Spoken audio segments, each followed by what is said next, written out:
ദിക്ർ ചൊല്ലിയിട്ട് കാര്യമില്ല, ഫർദോ സുന്നത്തോ നോമ്പെടുത്തിട്ട് കാര്യമില്ല.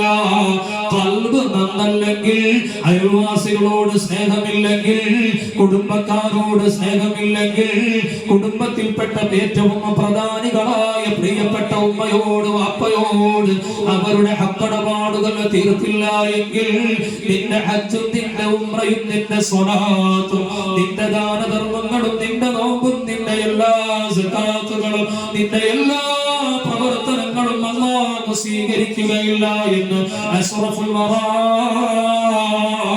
സയ്യിദുൽ വജൂദ് മുഹമ്മദ് റസൂലുള്ളാഹി. ഹൃദയം നല്ലതാണോ? കൂടുതൽ അമലുകളൊന്നും വേണ്ട.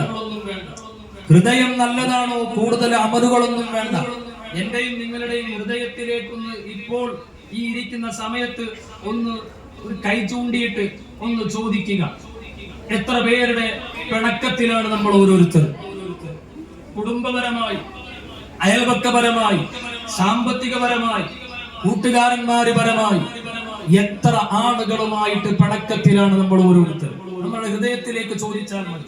ആ പിണക്കത്തിന്റെ ഹൃദയവുമായി എത്ര ഇബാദത്ത് ചെയ്തിട്ടും കാര്യമില്ല. ഇത് പഠിപ്പിച്ചു മഹാനായ ശൈഖ് റിഫായി റളിയല്ലാഹു അൻഹു. അബ്ദുല്ലാഹിൽ ഹിന്ദി എന്ന് പറയുന്ന മഹാനവറുകളുടെ ശിഷ്യൻ